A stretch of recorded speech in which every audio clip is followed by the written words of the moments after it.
Children, all of you know that we gained freedom after a lot of struggle and sacrifices.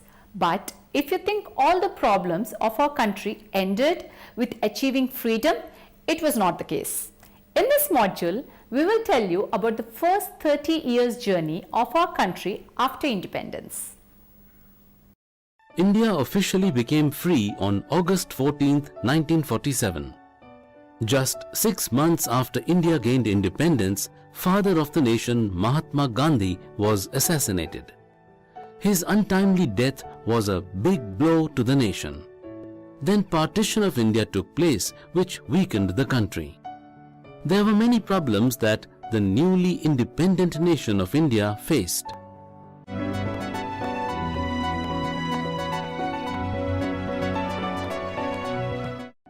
As a result of partition, 8 million refugees had come to India from Pakistan. These people had to be found homes and jobs. There were more than 500 princely states, almost 500 of them, each ruled by a Maharaja or a Nawab.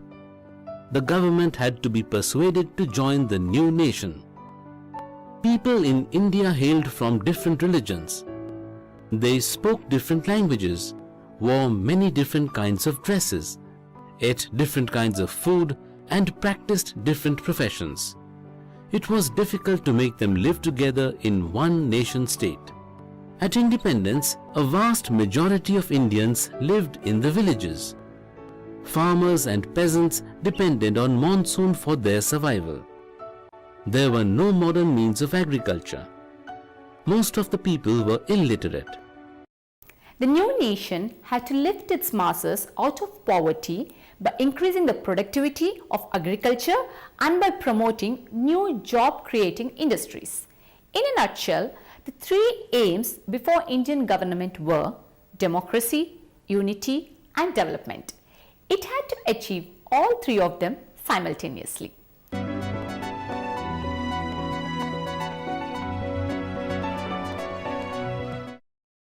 1951-52 saw the first general election of India.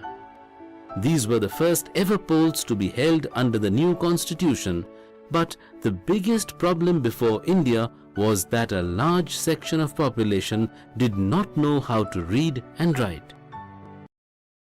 The government tackled the problem of illiteracy by forming symbols for different parties and independent contestants. In the first election, every candidate had a separate ballot box with his symbol stuck outside. The voter had to drop their ballot in the box of their preferred candidate. There were some other problems also.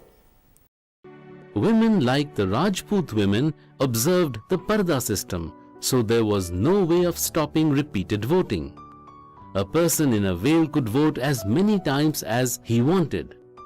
To prevent this from happening, an indelible ink mark was put on the forefinger of the voters.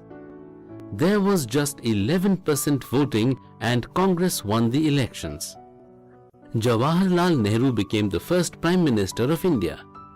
The party had won 249 of the 489 seats. It formed governments in many of the states as well. Congress had many groups within it that had different opinions about different issues. This made Congress appear as if it was a party representing diverse interests and positions. It was the only party that enjoyed most popularity and had no real competition from other smaller parties.